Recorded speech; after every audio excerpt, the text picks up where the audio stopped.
بسم الله الرحمن الرحيم الحمد لله نحمده ونستعينه ونستهديه ونستغفره ونعوذ بالله من شرور أنفسنا ومن سيئات أعمالنا من يهده الله فلا مضل له ومن يضلل فلا هادي له وأصلي وأسلم صلاة وسلاما يليقان بإمام الأنبياء وخاتم المرسلين محمد صلى الله عليه وعلى آله وسلم تسليما كثيرا.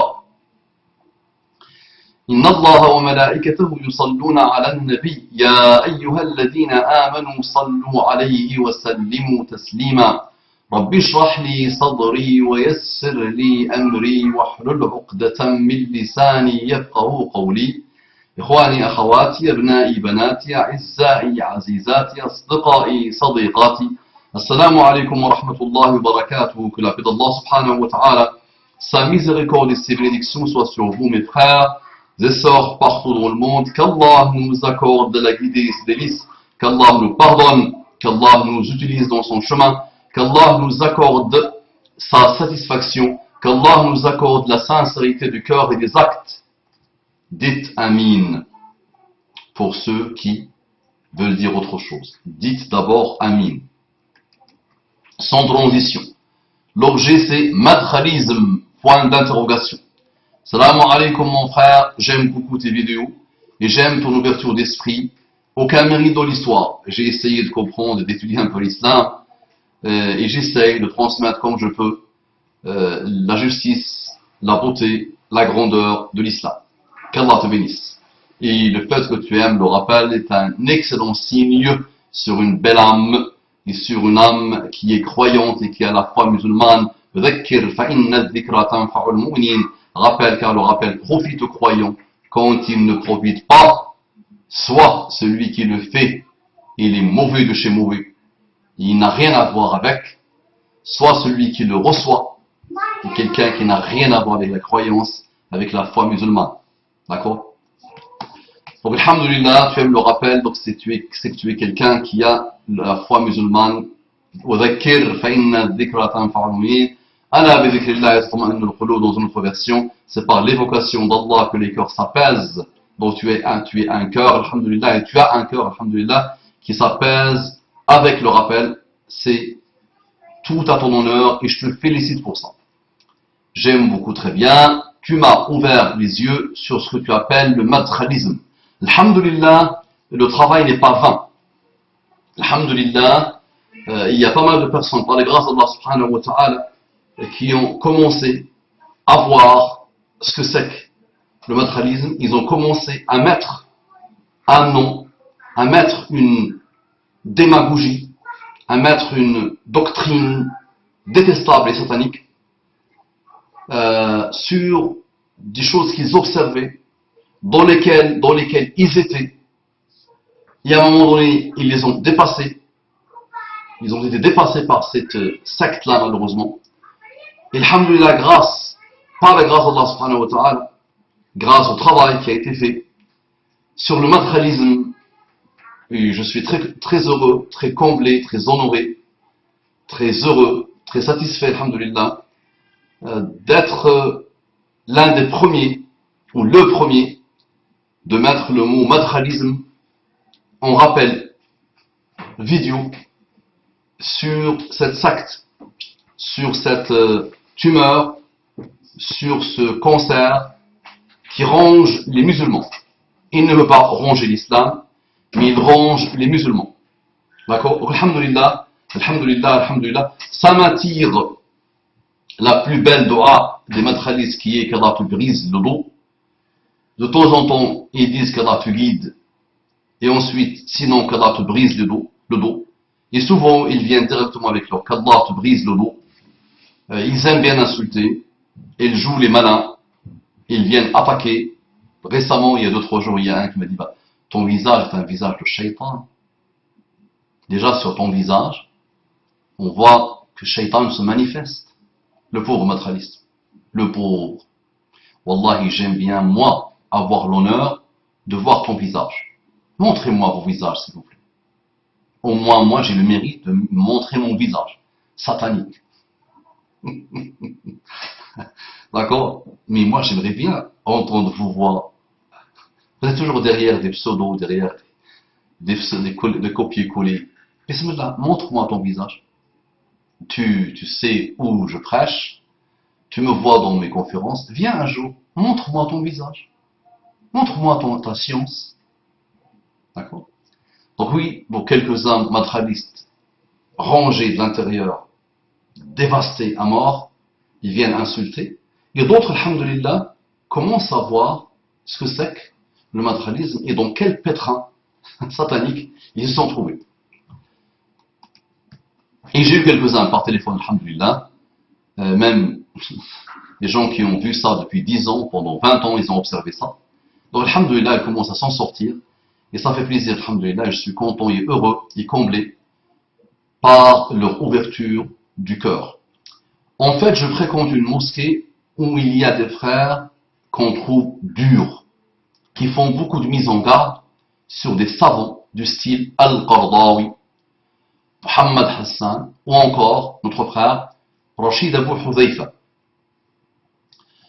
Naam, c'est une constante. Pour ceux qui n'ont pas vu les 20 ou les 25 rappels que j'ai fait sur les madralistes, je vais leur résumer l'histoire, même si je leur demande quand même de faire un effort et d'approfondir la chose, et d'approfondir dans toutes les vidéos que j'ai fait, et d'approfondir encore plus, Inch'Allah. Donc, pour résumer, un madraliste, c'est quelqu'un qui passe sa vie, qui passe sa journée, qui passe son temps à faire quoi? À dire que tout le monde, tous les savants, tous les réformateurs, tous les gens qui se sont déployés dans le chemin de la da'wah, qu'ils soient anciens ou qu'ils soient contemporains, sont tous des innovateurs, des égarés, des égareurs, des hizbi, des qutbi, des ikhwani, avec un florilège de surnoms, d'innovateurs aussi, qu'ils ont concocté pour combattre le monde. Il faut rajouter un sauf, parce qu'il y a déjà des guignolos madralis qui commencent déjà à chauffer. Il faut mettre istithna. C'est quoi istithna Abu Umama là? On sait que tu es ignorant, mais nous on pensait que nous étions dans la science. Nous avons beaucoup de science. C'est quoi istithna Abu Umama? J'espère que tu ne nous as pas sorti une diversion, parce que là, nous on ne connaît pas istithna. Oui, istithna c'est exception. Donc il fallait que je fasse l'exception. Il fallait que je dise sauf, illa, ma'ada, siwa, ghayra. Il fallait que je mette un istithna. Sauf qui n'est pas innovateur, qui n'est pas hizbi, qui n'est pas qutbi, qui n'est pas shaitan, qui n'est pas égaré, qui? Une dizaine de pseudo-shoyoukh, de pseudo-savants, de l'école al-Madraliya, al-Jamiya al-Madraliya. Donc, ils les connaissent, ils les maîtrisent parfaitement bien. Et, par injustice malheureuse, ils rajoutent à leur école des sommités comme Ibn Baz, comme Ibn Uthaymin, et comme l'Albani. Ils rajoutent à leur décadence à eux, à leur école malheureuse, minable, sectaire, des sommités juste pour faire la vraie diversion, la vraie manipulation. Alors dans leur site, tu vois toujours, nous suivons le cheikh le Baz, le Uthaymin, Albani, virgule, Madkhali, Al-Madkhali. Et c'est une escroquerie intellectuelle, c'est une escroquerie islamique musulmane. Est-ce qu'en disant ça, j'insulte Al-Madkhali? Je rappelle encore ça. En disant ça, est-ce que j'insulte, est-ce que j'attaque Al-Madkhali? J'ai fait 25 vidéos. Rares sont les fois où j'ai évoqué Rabi' ibn Hadi Al-Madkhali. Ce qui m'intéresse, c'est le système de pensée déclenché, théorisé, pratiqué par Rabi' ibn Hadi Al-Madkhali. Il a lancé un feu qui a fini par le brûler lui-même et brûler l'Arabie Saoudite, qui a financé au départ, qui a lancé au départ et qui a aidé au départ le Madkhali pour combattre, et ses copains, pour combattre les Ikhwan, les frères musulmans. Mais ça a fini par brûler l'Arabie Saoudite, et ça a fini par brûler les savants de l'Arabie Saoudite, innocents, qui n'ont rien fait, et aussi ils ont été attaqués par les matralistes, qui, une fois lancés, personne n'arrive à les arrêter. Moi, ce que j'attaque, c'est ce système de pensée, qui aujourd'hui, de toute façon, sort de tout contrôle. Et il devient incontrôlable. Donc il a engendré des œufs qui ont engendré des shayatines, plus sectaires que tu meurs, plus injustes que tu meurs, plus ignorants que tu meurs, plus méchants que tu meurs, plus, il y a la tumeur. Il y a la tumeur. Plus, tu meurs, et il y a aussi la tumeur. La tumeur la plus maligne. D'accord? Donc ça, c'est le premier pilier du matralisme. Ce sont des gens, tu les identifies rapides. Même sur leur apparence, tu peux les identifier. Même sur leur apparence, sur leur manière, très rapide. Même leur manière, ils ont un code, une démarche aussi. De loin, moi, j'ai fait des conférences partout. Quand un juge utile de rester écouter Shaitan ce qu'il raconte, quand il vient me voir, de loin, je le repère. Quand je passe dans des mosquées, malheureusement, infestées par cette humeur-là, je les repère de loin. D'accord? Premier pilier, c'était celui-là. Ce sont des gens qui, dans leur vocabulaire, il n'y a que innovateurs, égarés, égareurs, sectaires, hizbi, khariji, blablabla. Qutbi, tout ça. Très bien. Premier pilier. C'est vraiment un pilier, c'est une religion pour eux, ça c'est le pilier. Ils vénèrent ça, ils adorent ça, ils ne font que ça. Le deuxième pilier, c'est même dans la pensée. Écoute, même dans la pensée. Il est strictement haram de parler, de conseiller, d'évoquer un dirigeant. Je répète, deuxième pilier, même dans la pensée. C'est-à-dire on pousse le raisonnement à l'extrême. Même dans la pensée, tu deviens khariji, tu deviens un chien de l'enfer. Ils prennent un hadith de Muhammad sallallahu alayhi wa sallam. Tu deviens, qu'ils n'ont pas compris les pauvres, tu deviens un chien de l'enfer à partir du moment où tu penses mal, où tu critiques un dirigeant, ou que tu lui écrives, ou que tu le conseilles. On parle d'un savant en plus. On parle même pas de n'importe qui. N'importe qui, il doit se calmer, il doit s'occuper de ce qui le concerne. Non, le savant lui-même n'a pas le droit ni d'écrire, ni de parler, ni de conseiller, ni rien. Ça, c'est les deux piliers des matralistes. Donc, il dit que, très bien, donc ce sont des gens, na'am, très bien, donc tu as bien parlé, Qaradawi, oui, Qaradawi, c'est Shaitan, c'est Iblis. Mohammed Hassan est un Shaitan, le frère jumeau de Shaitan. Il est peut-être le premier qui va inaugurer l'enfer. Mohammed Hassan, Qaradawi. Il est pire que les pires des francs-maçons. Il est pire que les pires des kuffars qui combattent l'islam. Il est vraiment une décadence à lui seul. Qaradawi Mohammed Hassan.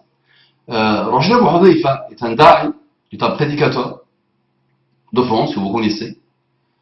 Le pauvre, et c'est eux les pauvres, mais le pauvre, il est dans le système de pensée, il est dans la manière de faire de l'école qu'on appelle salafiyya. D'accord? De la bonne vision de l'école salafiyya. De la bonne pratique, de la bonne compréhension de l'école salafiyya. Et malgré ça, il ne peut pas déroger à la règle, quel qu'il soit, il ne peut que être massacré par les matralistes. Les matralistes n'aiment personne. Les matralistes détestent tout le monde. Ils écoutent qui? Quelques-uns, une dizaine, d'accord? Tant qu'ils ne se sont pas entretués. Parce que les matralistes, ils ont aussi une troisième règle, c'est qu'ils s'entretuent rapidement. C'est-à-dire les disciples, les anciens disciples de Matrali, aujourd'hui passent leur vie à décréter que le Matrali est un sort de kafir, est un grand innovateur. Des anciens copains de Matrali passent aujourd'hui leur vie à décréter qu'il est un pur kafir, un pur. Donc ils s'entretuent entre eux. Ne me faites pas dire ce que je ne dis pas. Moi, j'ai pas dit ça. Et je vous dis ce que vous semblez ne pas connaître. D'accord? Vous vendez une marchandise malheureuse, minable, qui ne vaut pas grand-chose, mais juste vous la conditionnez avec un langage tellement simpliste qu'il n'y a que les délabrés qui peuvent comprendre. C'est tellement simpliste, il faut être un idéologue de la violence, de la frustration, pour le comprendre et le pratiquer. Mais c'est indigeste. D'accord? Très bien, continue. Parallèlement à ça, quand par exemple tu fais du commerce avec la personne, tu la trouves dure dans la transaction. Et tu n'as qu'une seule envie, c'est de fuir ce frère. Quand tu vois son comportement, c'est des gens assez expéditifs. Tu es gentil, tu es gentil, tu es gentil. Ah, tu mets des gants pour parler un peu de cette chose. Non. Et dans n'importe quel domaine de la vie, quand tu les observes bien, tu vois que, subhanallah, il n'y a pas pire comme décadence. Prends-les dans leur maison, dans leur foyer. J'ai leur épouse qui me parle. Leur pratique. Prends-les dans n'importe quel, dans le volontariat. Prends-les dans le commerce. Prends-les dans les mosquées. Prends-les dans n'importe quel domaine. Ce sont des gens délabrés, pleins de mesquinerie, pleins de bassesse, pleins de méchanceté, pleins d'injustice, pleins de toutes les mauvaises choses. Mais ce que tu veux, je te signe. Vraiment, c'est pas par méchanceté gratuite. Mais ce que tu veux, je signe. Et je te tamponne. D'accord? Et qu'est-ce que tu racontes? Commerce? On les a vus faire, oui. Déjà il y a 15 ans. Je voyais leurs dégâts malheureusement. D'accord? Très bien. Sallallahu ala Muhammad. Allahumma salli wa sallim ala Muhammad. Parallèlement à ça, très bien, une fois j'étais chez un de ses frères, je regardais une vidéo d'un psychologue, entre parenthèses, je crois que c'était sur comment bien traiter les enfants. Il m'a dit de ne pas regarder ça. Tu es gentil, mais je te dis, tu leur mets n'importe quel savant, tu leur mets la majorité écrasante des savants de l'Arabie saoudienne, d'accord? Ils vont te dire, n'écoute pas, ne l'écoute pas, c'est un égaré. Tu leur mets, alors je répète, tu leur mets la majorité écrasante des savants de la Ummah ancienne, contemporain, même les fondateurs des madhahib, Abu Hanifa, Malik, Shafi'i, Ahmad ibn Hanbal lui-même, et ils vont te trouver quelque chose à dire. Et ils vont les saper. Ils vont les anéantir. Ils n'ont rien à faire de leur journée. Toi, tu me parles d'un psychologue. D'accord? Ils vont, le discours pour que tu comprennes, c'est Akida, Tawhid, Bid'a. Et le florilège que j'ai raconté au début. Akida, toujours, le discours c'est ça. Akida, tu vois, pendant 10 minutes. Akida, c'est bien de suivre la Akida. Tu vois, la Akida des Ahlus-Sunnah, il faut vraiment la suivre. Tu sais, les Sahaba avaient vraiment une bonne Akida. Cette Akida, que je ne peux même pas t'expliquer ce que c'est une Akida vraiment bien. L'être humain, quand il s'installe dans cette Akida, il devient vraiment bien et il vit comme la compréhension selon les Sahaba et selon les pieux prédécesseurs. Akida, tu sais ta Akida. Mélangé à Tawhid, là tu atteins des niveaux très élevés de Akida encore et de Tawhid. Et une fois que tu as compris ta Akida et ton Tawhid, c'est bon. Tu peux distribuer des étiquettes, tu peux dire qui part en enfer, tu peux dire qui part au paradis, tu peux dire qui est innovateur, tu peux dire qui est égareur, tu peux dire qui est isbi, et attention, tu peux commettre tous les péchés du monde, mais à partir du moment où tu ne suis pas une innovation, à partir du moment où tu ne t'assois pas avec les innovateurs, parce qu'ils n'ont pas une bonne akida, parce qu'ils sont tous des Kobori, des Ash'ari, des Si, Tabliri, Ikhwani, ils sont tous comme ça. À partir du moment où toi tu n'as pas leur akida à eux, ton tawhid est bon, ta akida est bonne, et tu ne peux pas toucher à l'innovation. Et tant que ton tawhid est bon et ta akida est bonne, il va jamais t'expliquer ce que c'est que la akida. Il va jamais le dire avec le qaf en plus, il va dire avec le qaf, c'est toujours akida. Tawhid, akida, tant que tu as ces bonnes choses, tu peux commettre tous les péchés, tu peux être hautain, tu peux ne pas connaître ce que c'est que la fraternité musulmane, tu peux être injuste, tu peux manger la chair des savants, tu peux détruire l'unité des musulmans, tu peux faire ce que tu veux parce que tu as une bonne akida, bon tawhid. À un moment donné, tu lui dis, c'est quoi la aqida? Eh oui, la aqida, c'est quoi? C'est ne pas être kouboui, ne pas être tabliri, ne pas être hizbi, ne pas être ikhwani, ne pas être si. Mais non, ça c'est ne pas être. Qu'est-ce que c'est être maintenant? C'est quoi être dans une bonne aqida? Ah, tu n'as pas de dalil, tu me poses des questions sans dalil, au revoir, bye bye. C'est comme ça, d'une manière un peu folklorique, mais ça a l'air folklorique. Wallah, c'est pire. Quand tu l'entends, un mot de parler, c'est pire. Ça marche. Ensuite, Sallallahu Muhammad, j'ai pour ma part décidé de fuir ces gens car ils sont durs et fatigants. Je n'arrivais pas à trouver les mots sur le comportement de ces gens, mais maintenant je sais, alhamdulillah, très bien, qu'Allah te bénisse. Donc au moins j'ai été utile dans quelque chose dans ma vie, alhamdulillah, c'est parfait, donc je t'ai aidé un peu à comprendre un peu les ressorts et les implications, les enjeux, et l'origine même de cette pourriture intellectuelle et cette pourriture humaine, cette pourriture, on ne veut pas mettre une religion derrière, c'est une pourriture satanique. Appelle ça matérialisme, appelle ça satanisme, appelle ça tumeur, mais alhamdoulilah que tu as enfin compris. Donc, deux manières de faire. Soit tu fuis et tu appliques le raisonnement, tu les fuis, soit tu les défies. Soit tu les fuis, soit tu les défies. Donc, tu les secoues. Donc, ce sont des gens en général qui ont grandi dans la violence, qui sont frustrés à mort, qui sont démagogues, méchants, bas. Ils ont beaucoup de minabilité, beaucoup de bassesse. Donc, parfois, il faut utiliser leur langage pour les secouer un peu. D'accord? Il faut les défier un peu, perturber leur orgueil, secouer. Quelques-uns qui ont une étincelle de bien, alhamdulillah, tu les secoues, on continue et ça marche. D'autres, orgueilleux, malheureux, minables, fais ce que tu veux, ça ne marchera pas.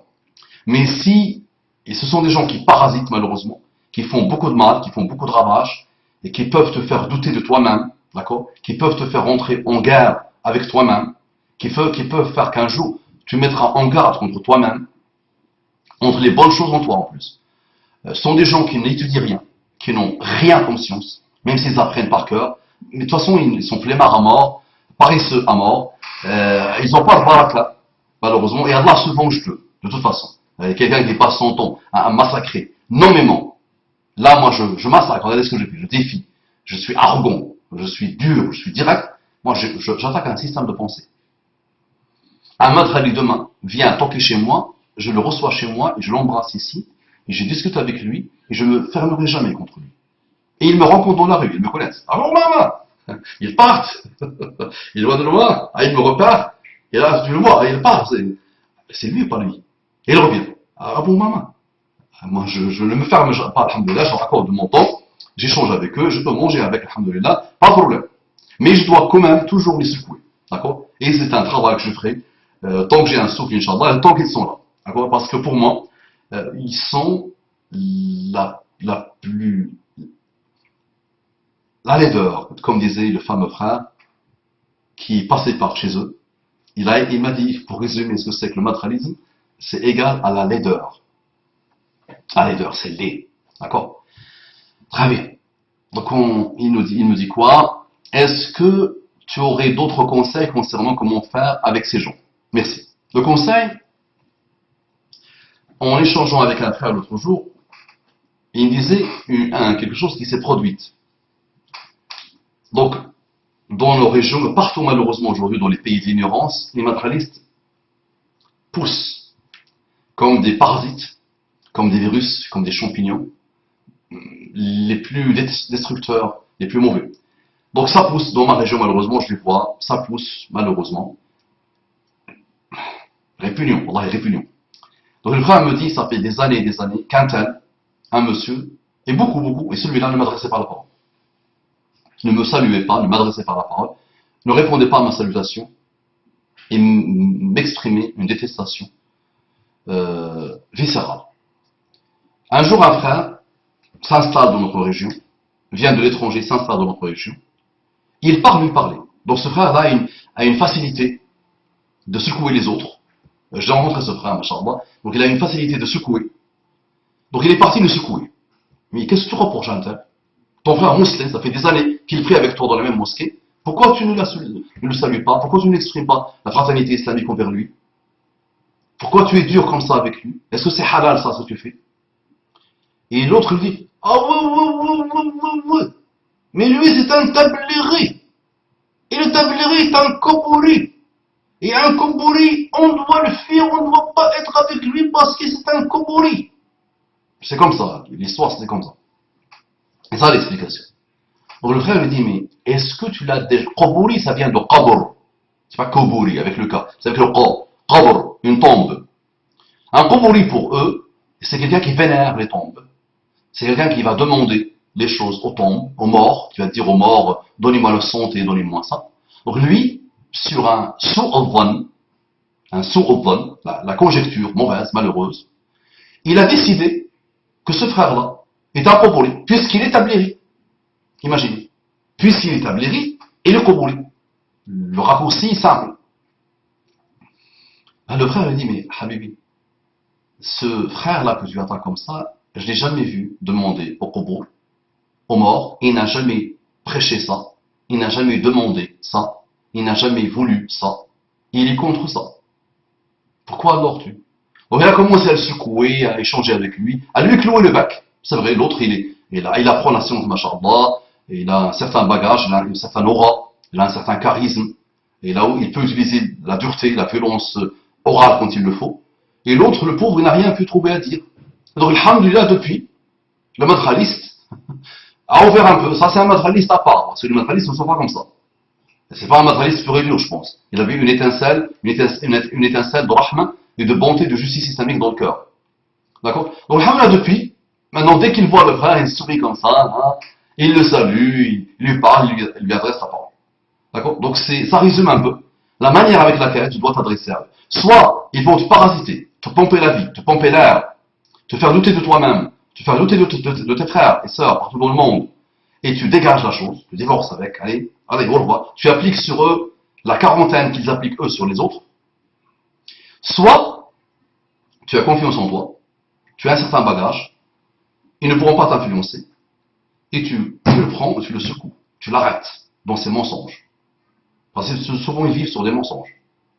D'accord? La conjecture, sauf au ban des bennas, ils construisent des fantasmes sataniques, et une fois qu'ils ont construit le fantasme, ils prennent la décision de mettre en quarantaine les gens. Ça marche? Madralisme, quand tu nous tiens. Madraliste, quand tu nous tiens. Qu'Allah te guide mon frère, qu'Allah me guide, et qu'Allah nous guide tous. Je suis un tout petit peu dur avec toi, mais est-ce que je t'ai nommé? Est-ce que je t'ai identifié? Non. Je parle de ton système de pensée. Je te parle de ton hygiène qui a besoin de papier hygiénique pour la nettoyer un peu. Et j'ai besoin, je dois te secouer de temps en temps. Et alhamdoulilah, ça marche avec quelques-uns. Et ça ouvre les yeux de ceux qui viennent de se repentir, qui viennent de délaisser leurs péchés, leur kufr, leur mécréance parfois pour revenir à l'islam, ou pour venir dans l'islam, pour naître dans l'islam. Ça les immunise en entrée de jeu. Alhamdoulilah. Donc, au début des recherches, les gens commencent à s'intéresser à tout ce qu'ils voient, et ils tombent sur mes rappels, alhamdoulilah, et ça les aide en entrée de jeu, avant que le virus s'installe. Et si jamais le virus s'installe de madralisme, ils garderont toujours, soyez sûrs et certains de ça, ils garderont toujours des séquelles de ce qu'ils ont vu comme rappel, et un jour ou l'autre, ça pourra leur servir, Inch'Allah, et ça pourra leur montrer la vérité de cette secte, de cette tumeur qui ne cesse plus de déstabiliser les musulmans partout dans le monde. Qu'Allah vous bénisse. Propagez. Jazakumullahu kulla khair. Assalamu alaikum wa rahmatullahi wa barakatuh.